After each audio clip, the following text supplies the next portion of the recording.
مبارک کا فلسفہ اور اس کی حکمت کہ اللہ تبارک و تعالیٰ نے یہ مہینہ بھیجا، اگر اس پر غور کیا جائے تو پھر خود بخود یہ بات سمجھ میں آئے گی کہ ویسے تو اللہ تبارک و تعالیٰ نے اس رمضان کے اندر بنیادی طور پر دو عبادتیں ہیں ایسی جو اور دنوں میں فرض نہیں تھی یا سنت نہیں تھی، اس زمانے میں ہے۔ ایک روزہ عام دنوں میں فرض نہیں تھا، مہینے کے اندر فرض کر دیا۔ اسی طرح تراویح عام دنوں میں نہیں تھی، اس میں پڑھنا سنت مؤکدہ قرار دے دیا گیا کہ بھی سنت مؤکدہ ہے کہ تراویح پڑھو۔ بظاہر تو یہ دو چیزیں ہیں، لیکن اصل مقصود یہ ہے کہ اس مہینے کے اندر ان دو کاموں کے علاوہ آدمی جتنا ہو سکے اپنے آپ کو دوسرے مشاغل سے فارغ کر کے اللہ تبارک و تعالیٰ کی عبادت کی طرف متوجہ ہو۔ اور دنوں کے اندر صبح سے شام تک ہم مختلف مشاغل میں مبتلا رہتے ہیں، یہ ایک مہینہ اللہ کے لیے اپنے آپ کو فارغ کرنے کی کوشش کرو کہ اپنی مصروفیات دوسری مصروفیات کم کرو، اور جو حقیقی عبادت کے کام ہے جس کے لیے تم دنیا میں بھیجے گئے تھے، جو تمہاری پیدائش کا مقصد تھا، اس کی طرف اپنی توجہ زیادہ بڑھاؤ۔ لہذا اس میں روزے اور تراویح کے علاوہ آدمی اس بات کا اہتمام کرے کہ تلاوت قرآن کریم کی تلاوت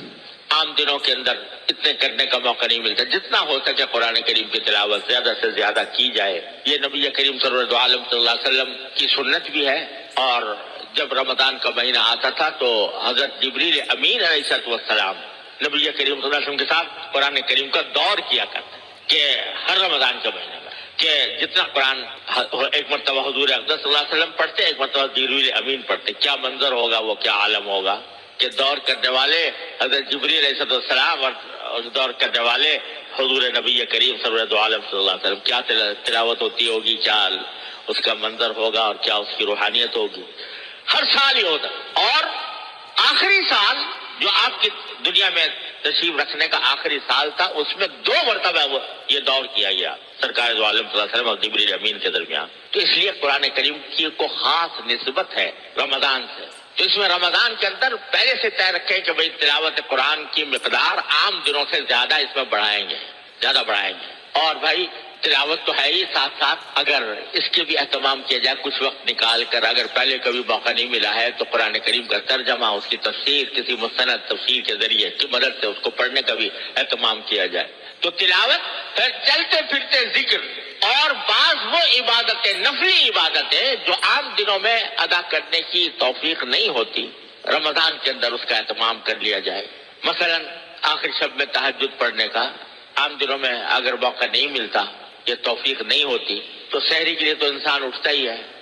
اس سے کچھ پہلے اٹھ جائے اور کچھ رکعتیں تہجد کی پڑھ لے، 8 رکعتیں،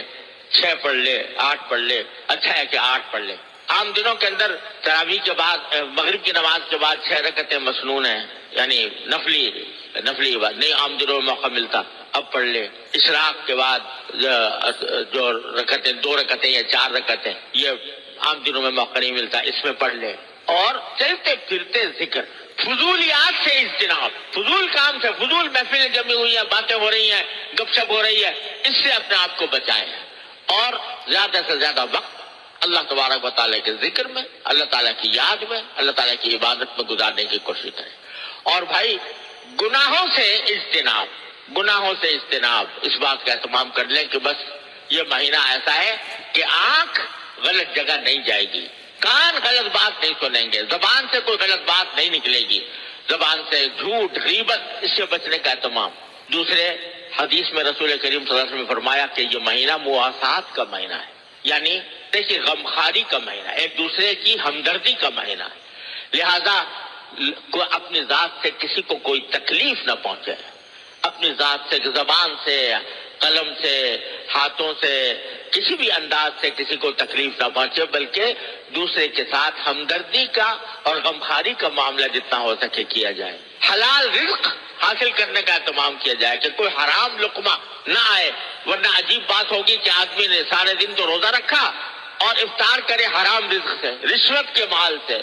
العیاذ باللہ، سود کے مال سے، جوئے کے مال سے، اور لوگوں کے حقوق پامال کرنے کے بعد جو مال حاصل ہوتا ہے اس سے۔ کتنی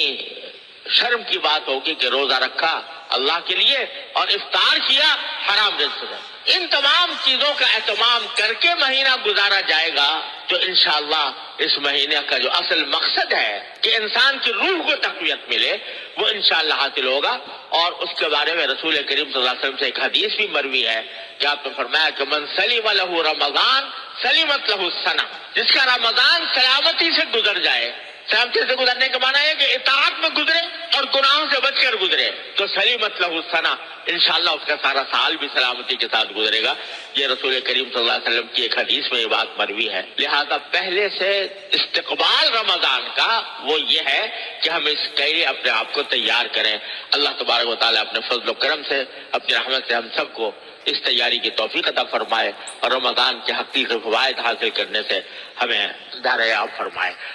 وآخر دعوانا الحمدللہ۔